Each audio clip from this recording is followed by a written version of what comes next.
Hola, mi nombre es García García Ángel Luis y en este video les voy a explicar un poco sobre los exámenes bacteriológicos de los alimentos e intoxicación alimentaria. Esto es un tema del curso de microbiología general dictado por el biólogo Antonio Leonardo Cabrejos. Bueno, les voy a dar una breve introducción de nuestro tema diciendo lo siguiente, ¿no? Entonces, las enfermedades transmitidas por alimentos representan uno de los mayores retos de la salud pública a nivel mundial.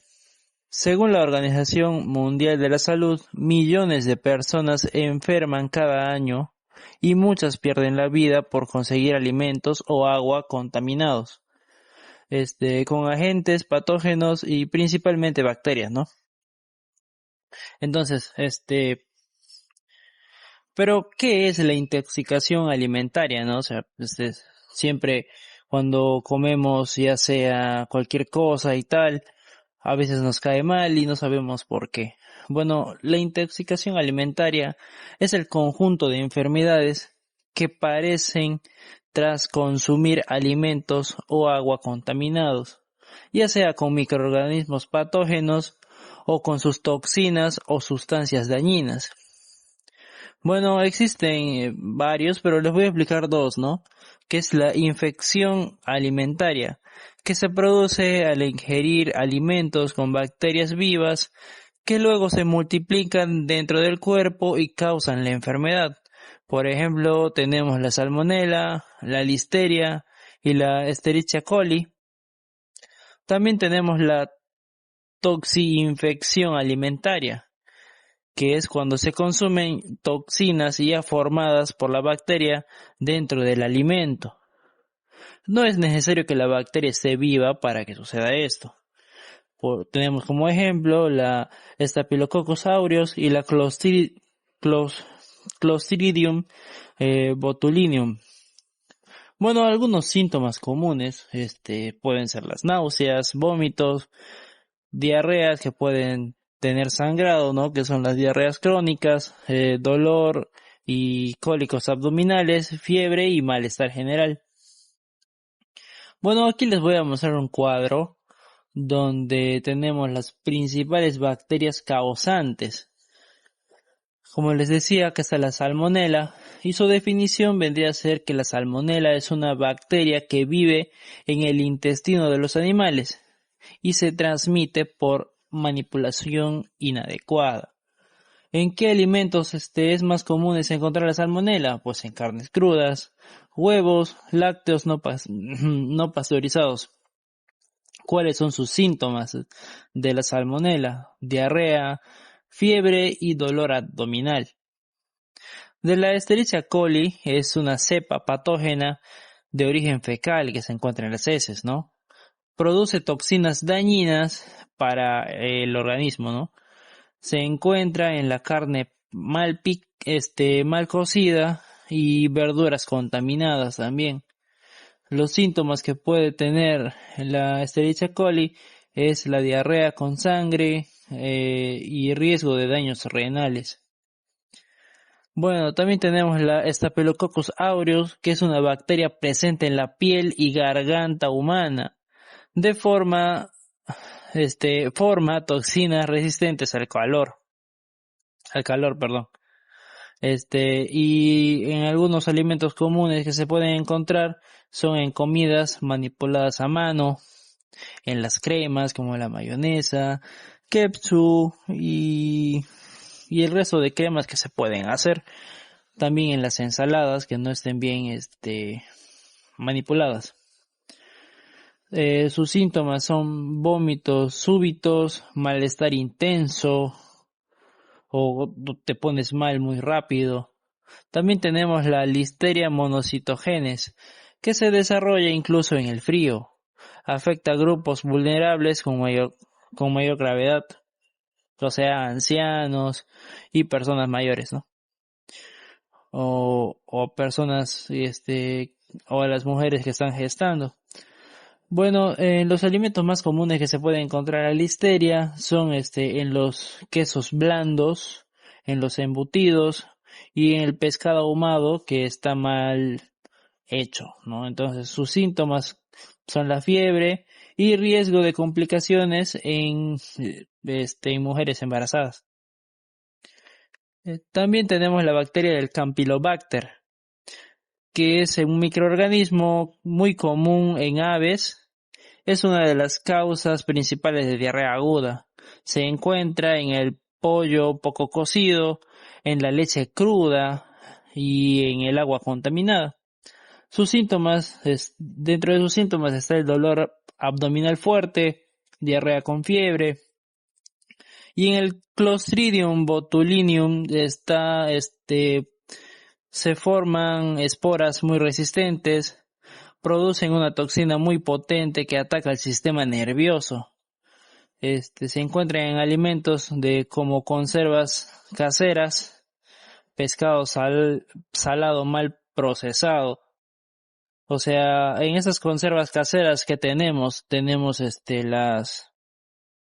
los encurtidos que se hacen, pero no se manipulan de la manera correcta por el mismo hecho de ser caseros, o el pescado salado que se puede comprar en el mercado, pero no lo salan de manera correcta. Y los síntomas destacados del Clostridium son la visión doble y la dificultad para respirar. Bueno, pero ¿qué son los exámenes bacteriológicos alimentarios, no? Son una prueba de laboratorio diseñadas para detectar, identificar y contar bacterias en alimentos, superficies de trabajo o agua de proceso. Son la única forma de confirmar si un alimento es seguro, ya que las bacterias no se ven, tampoco se huelen y tampoco no tienen sabor, ¿no? Pero ¿para qué sirven, no, los exámenes? Es para verificar que cumplen las normas sanitarias peruanas e internacionales, también para detectar bacterias peligrosas antes de que causen brotes y comprobar que se mantiene buena higiene en cocinas y fábricas.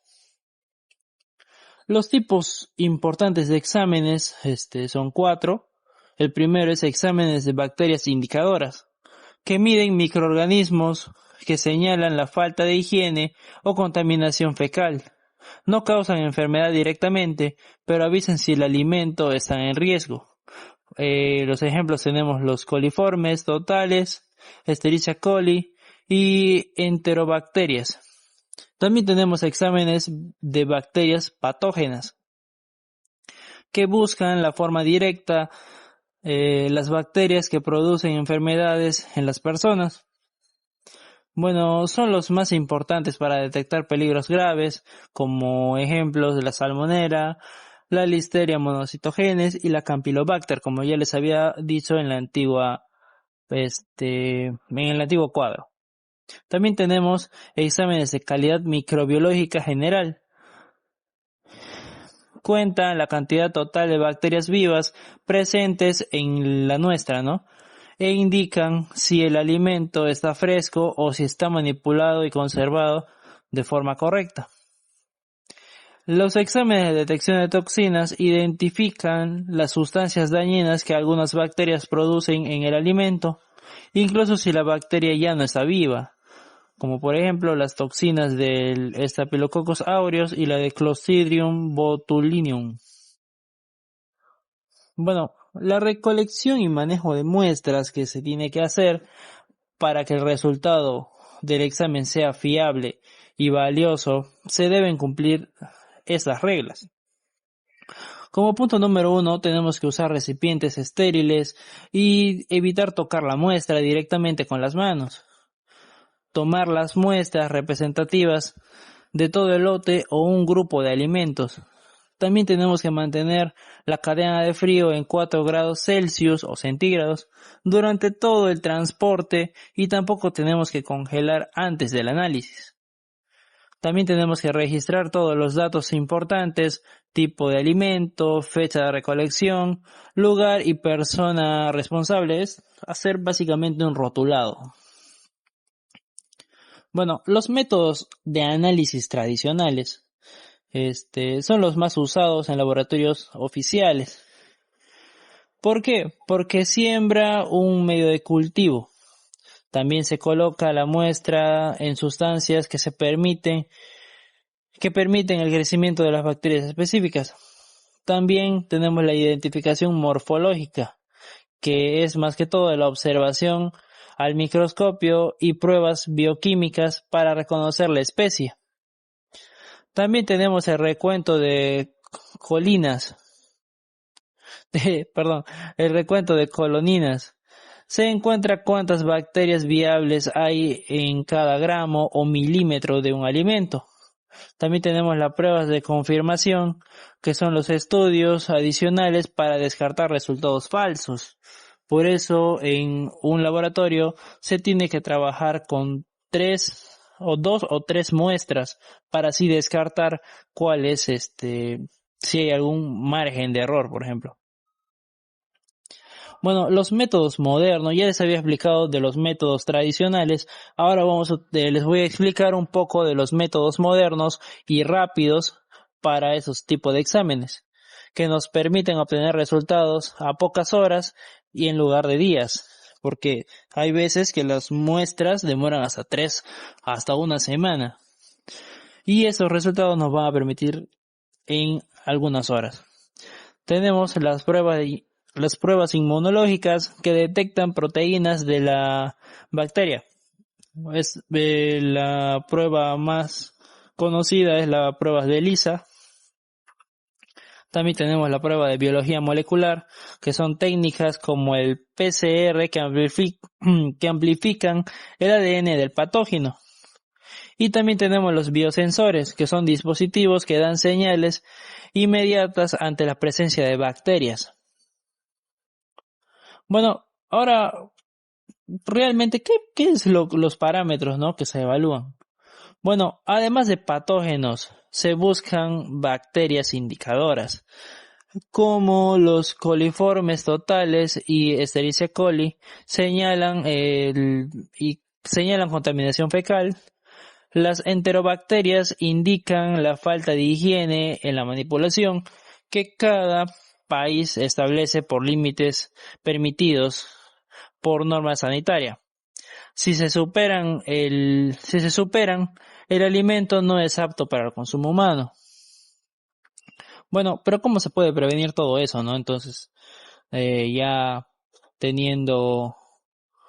una vez hechos los resultados y tal, ¿cómo podemos, ahora que ya sabemos qué es lo que nos puede llevar, ¿no? O sea, como ya les mostré en el cuadro anterior, las bacterias, el nombre de las bacterias, sus síntomas y cómo se puede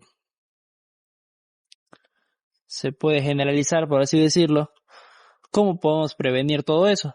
Bueno, tenemos que cumplir con la cadena de frío, que vendría a ser mantener fríos los alimentos perecedores, la cocción adecuada, que es alcanzar al menos el 70%, 70 grados Celsius en el centro del alimento, ya sea en carnes, para poder, de alguna manera, matar todos los microorganismos que hay dentro del alimento.